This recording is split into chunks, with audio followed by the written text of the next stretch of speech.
c'est Fish Keeping.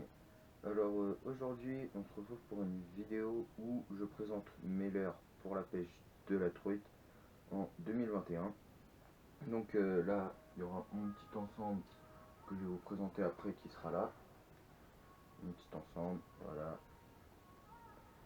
qui est là. Donc je le repose. Hop. Et après je vais vous présenter tous mes leurres. L'heure dure, l'heure souple. Donc on commence avec le premier leurre dur, c'est le Gunky Gamera en 63 HW. Donc voilà, Gamera 63 HW. Un coloré assez sympathique, un peu naturel aussi au final. Ça fait un peu naturel avec un ventre orange. Donc voilà, je pense que pour l'ouverture ça peut être un bon compromis. Parce que souvent à l'ouverture les truites, faut les faire sortir de leur cachette. Parce que ils ont du mal à sortir. Hein.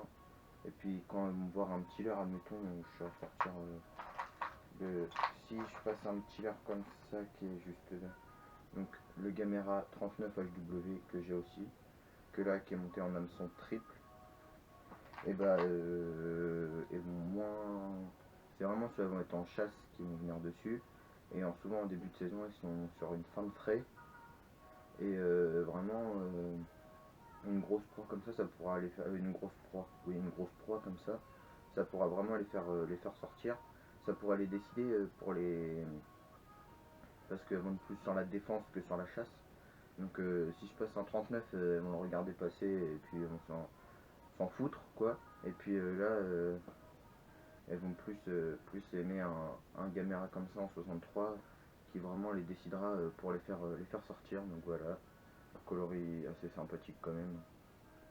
Donc voilà, donc on se retrouve pour le prochain. Donc voilà, on se retrouve pour le deuxième leurre. Alors le deuxième leurre c'est encore un Gamera, le Gunky Gamera en 54 HW. Donc voilà, Gamera 54 HW. Un bon leurre aussi je pense, un bon compromis, une couleur assez flashy quand même. Donc c'est ça qui pourrait peut-être aussi bien décider les truites. Hein. Un coloré un peu flashy. Je pense que bon après laisser traîner un peu plus sur le fond vu qu'ils vont plus être posés sur le fond en début de saison. Donc vraiment l'animer entre un leurre dur et un leurre souple. Le mettre des twitch ou bien mettre une tirée, leur laisser tomber vu que c'est des leurres qui papillonnent. Donc mettre une tirée, les laisser tomber, animer lentement vraiment pour décider le poisson. Donc voilà, un coloré assez flashy, même très sympathique aussi. Hein. Jaune fluo avec un dos noir, pailleté, avec une petite bande dorée et tout sur le côté. C'est vraiment l'air sympathique. Hein. Franchement un beau coloris. Donc celui-là monté en assistouk pour décrocher moins de poissons. Donc voilà. Donc on se retrouve pour le prochain leurre. Donc voilà, on se retrouve là, comme je vous ai dit, pour le prochain leurre. C'est le Tricorol 55 en HW. Donc voilà, un coloris très naturel, très réaliste. Hein. Mais un beau coloris. Donc lui aussi monté en assistouk. Avec un petit coloris, un peu de orange là dessous. Pourra peut-être bien décider les truites aussi. Hein. Un coloris naturel mais avec un peu d'orange en dessous, ça pourrait peut-être bien les décider pour l'ouverture. Du moins je sais qu'il y a 2 ans ça les avait bien motivés. Hein. Petit ventre orange là, c'était vraiment bien passé. Donc voilà, un tricorol, une valeur sûre. Il a quand même des flancs assez plats. Hein. C'est vraiment un leurre avec des flancs quand même très plats. Il a quand même une petite silhouette un petit peu arrondie, mais vraiment très plat comme leurre. Pour même l'effort courant, le tenir en contre-courant, ça le fait largement. Donc voilà, rien d'autre à dire. Hein. Tricorol valeur sûre. Donc voilà, donc on passe tout de suite au prochain leurre. Donc voilà, là le prochain leurre c'est le Sakura Foximino en 50, 4 grammes. Donc il est sinking, enfin même heavyweight sinking, donc un coulant rapide. Un coloris vraiment magnifique, très joli coloris. Comme ça là en style Véron à moitié. franchement joli, voilà. Il n'y a rien à dire, hein, Sakura, ils font des beaux leurres. Et mes hameçons, mes assistouks là aussi, ça vient de chez Sakura. Donc c'est des assistouks vendus avec ardillons par contre. Donc bon, après vous avez juste à écraser les ardillons. Mais bon, c'est quand même toujours mieux quand ils sont vendus directement sans ardillons. Donc voilà, un ventre orange toujours. Donc j'ai beaucoup de leurres avec un ventre orange. Il fait pas forcément beaucoup de bruit, ça doit être la bille du poids qui bouge un peu. Hop. Donc ouais, elle doit bouger un petit peu, donc voilà, je vous fais écouter. Donc ouais, il fait vraiment très peu de bruit. C'est pas un leurre qui va faire le bazar quand il va rentrer dans l'eau, qui va faire énormément de bruit. Donc voilà. Donc ouais, je pense qu'il y a moyen de faire vraiment des beaux poissons tout au long de l'année et même pendant l'ouverture. Donc voilà, on passe au prochain leurre. Donc voilà, là on passe sur encore un autre leurre d'une vraiment une grande taille, très fin. Vraiment il a une silhouette très fine et vraiment un grand leurre quand même. Hein. C'est le Jackson Artist en 80. Donc ouais, donc là je vais le passer en hameçon simple aussi, sans ardillon. Je vais le passer en simple sans ardillon. Mais ouais non, là il peut vraiment déclencher du poisson quand même parce que c'est un leurre silencieux, il fait pas de bruit. Voilà. Et bah, je crois qu'il est flottant en plus la Jackson Artist. Hein. Et bon, un coloris quand même assez flashy. Sur le dessus il est jaune fluo et puis sur les côtés il est blanc nacré un peu, la blanc brillant. Bon après il y a moyen de faire des poissons mais bon c'est pas une petite bouchée quand même, hein, c'est du 80. Il y a quand même moyen de faire du poisson avec c'est sûr. Parce qu'il y a toujours une grosse truite. Prenez à l'ouverture, je prends encore l'exemple de l'ouverture. Je passe un 63, je passe le petit Gamera en 63 qui n'a pas du tout la même corpulence, c'est un leurre trapu, très trapu quand même. C'est un leurre costaud, hein, le 63 là, le Gamera. Alors comment dire, le 80, bon, il est plus long, certes, mais il est quand même plus élancé, plus fin. Donc oui, je pense qu'il y a quand même moyen de faire du poisson avec celui-là. Donc je vous l'ai dit, je vais le passer en simple, sans ardillon. Et puis voilà. Mais j'espère prendre du poisson avec. Donc voilà, là je passe sur mon dernier leurre dur, c'est le gigant. Le gigant de chez Gunky en 39. Donc c'est pour le coup c'est un leurre flottant. Logique, c'est un crank. Donc celui-là j'ai laissé en hameçon triple aussi parce que après je suis en train de réfléchir toujours pour l'instant si je le mets en simple. Mais si je le mets en simple, au final je mettrai qu'un simple parce que bah ça m'intéresse pas de mettre deux simples là-dessus en sachant que c'est des simples d'assez grosse taille quand même. C'est un coup à ce que ça fasse comme là les triples, hein, des triples qui s'en mêlent entre eux. Donc au pire certes mettre qu'un simple à l'arrière comme là j'ai fait sur le Hornet 4 là sur le Salmo, mettre qu'un simple. Bon, après sur le Salmo je l'ai monté à l'envers l'hameçon c'est sûr. Après faut que je le remette bien, c'est juste ça. Mais au pire enlever là l'anneau brisé et puis le triple et puis mettre qu'un simple. Donc j'ai pris un coloris aussi flashy, du rose pour changer de l'habitude parce que j'ai deux coloris, c'est des coloris naturels.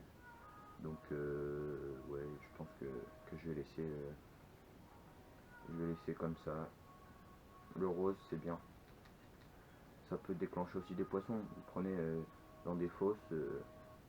Là comme en ce moment, une perche dans une fosse, ça voit ça, je pense qu'il y a de grandes chances qu'elle prenne, c'est flashy quand même. Donc je pense que je vais le sortir pour l'ouverture. Et puis de toute façon vous verrez bien dans ma vidéo de l'ouverture où comment dire, vous verrez bien si je l'ai laissé en hameçon triple ou en hameçon simple. Ça sera la surprise pour le coup. Donc voilà. Donc allez les gars, là on passe au leurre souple parce que je vous ai présenté toutes mes nouveautés, 2000 pour 2021. Donc voilà, donc on passe tout de suite au nouveau leur soupe que j'ai acheté.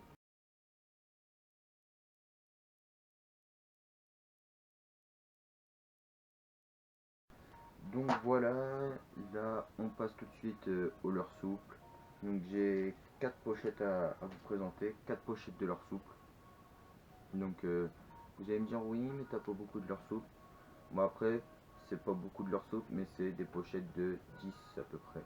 À peu près 10 leur soupe, donc ça me fait une quarantaine de leur soupe. J'en ai 3 du même modèle. Donc 3 coloris différents mais de la même marque, c'est les mêmes modèles. Et puis un modèle différent d'une autre marque. Donc on passe tout de suite. Bah, je sais même pas comment je vais faire en fait pour leur soupe. Parce que les 4 pochettes et puis bref, vous verrez bien. Donc voilà, là on passe sur la première pochette de leur soupe. C'est des Quantum, des basses. C'est la référence du leurre quoi, c'est des basses. Voilà. Donc ouais, c'est des leur soupe en 2,2 pouces. 2,2 pouces, donc là c'est coloré en rose.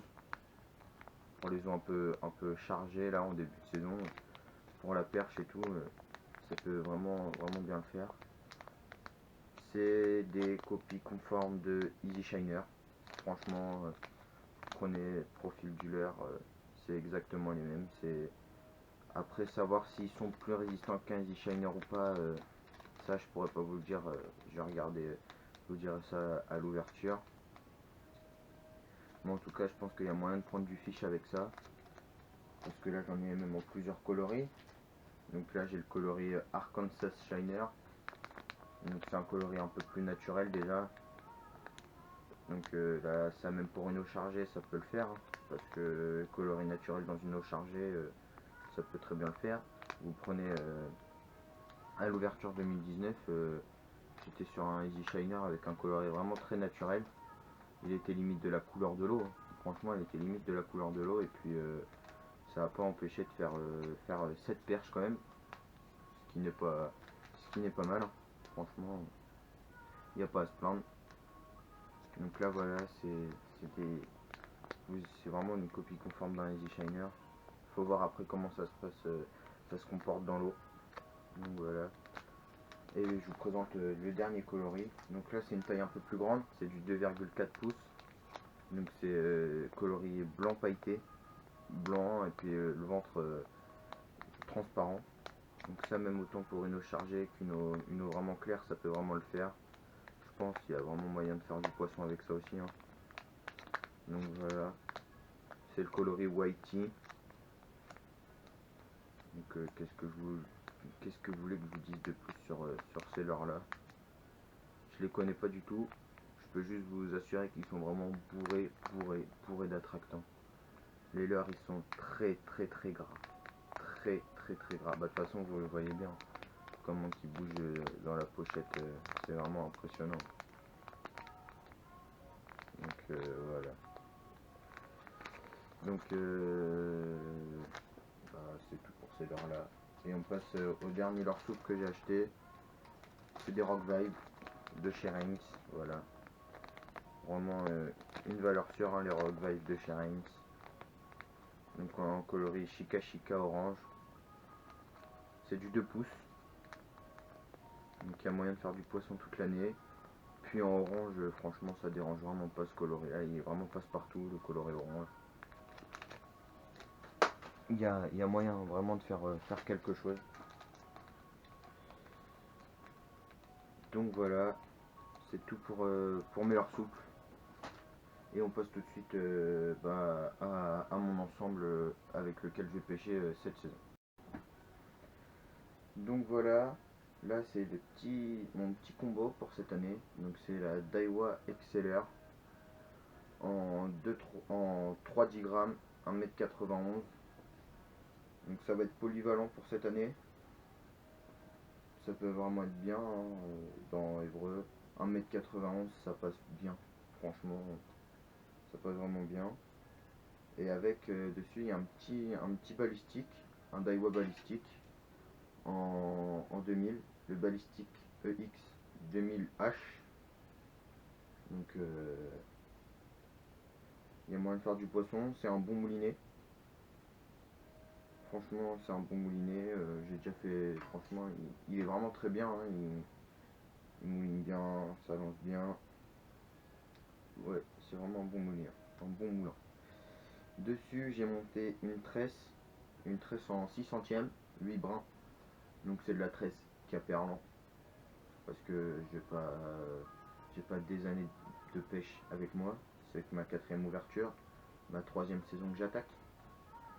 Donc il y a vraiment moyen de faire quelque chose de bien. C'est une tresse que je recommande quand même, la Décathlon, c'est pour la Caperlan, là, pour ceux qui débutent la pêche en tresse. C'est une tresse qui lance peut-être pas forcément à des kilomètres, à des centaines de mètres, des 30 mètres, des choses comme ça. Mais c'est une tresse bien, t'es pas embêté, ça fait pas de perruque, quand on la met bien. Je dis bien quand on la met bien. Après tout dépend, hein. Vous prenez n'importe quelle tresse, vous la mettez mal, elle fera forcément des perruques. Et avec, donc j'ai monté un fluorocarbone là pour le jour de l'ouverture et pour les premières semaines de l'ouverture en comment dire en fluorocarbone en 22 centièmes de chez Caperlan aussi. Franchement, le fluorocarbone de chez Caperlan, il est vraiment, vraiment très bien. Moi, j'aime bien personnellement. C'est mon fluorocarbone, il vient que de là-bas. Il est dans l'eau, il change pas, il est toujours aussi, il est invisible, hein. Comme n'importe quel fluoro, je vais dire. Et donc voilà, donc j'en mets à peu près une longueur et demie de canne en bas de ligne. Comme ça au moins je suis sur ma discrétion. Donc voilà. Donc bah, c'est tout pour mon ensemble. J'avais juste un petit accessoire à vous présenter. Donc c'est ça. C'est une petite pochette étanche pour mettre vos portables quand admettons vous partez en wedding ou à la pêche, tout court, tout clairement. Donc c'est pour mettre vos portables. Donc ça s'ouvre comme ça. Hop, vous l'ouvrez là. Ça se coulisse. Donc vous l'ouvrez là. Après là ça s'ouvre, voilà, c'est plié. Donc là vous ouvrez. Par contre le caoutchouc il colle bien, bien entre lui. Puis après là bah, vous mettez votre portable là dans la petite pochette. Et puis une fois que ça s'est refermé, donc là comme ça, hop, là vous êtes complètement étanche. Après je dis pas, il y a peut-être de l'eau qui pourrait s'infiltrer, ça je sais pas, parce que je l'ai jamais testé encore. Mais en tout cas, c'est vraiment pratique, je pense, au bord de l'eau. Ça pourra sauver vos téléphones si, admettons, ils tombent dans l'eau. Ça sauvera votre téléphone. Donc voilà, c'était le petit accessoire que j'avais à vous présenter. Donc voilà les gars, la vidéo a touché à sa fin. Donc vous avez vu avec quoi, avec mes nouveautés 2021 que j'ai acheté, vous verrez avec quoi je vais pêcher cette année. Franchement c'était un plaisir de tourner cette vidéo pour vous. Ça m'a fait vraiment, vraiment très plaisir.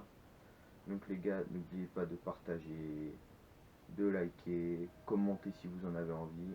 Et puis surtout abonnez-vous, ça ferait vraiment plaisir. Donc salut les gars, et on se retrouve le 13 mars au bord de l'eau. Allez,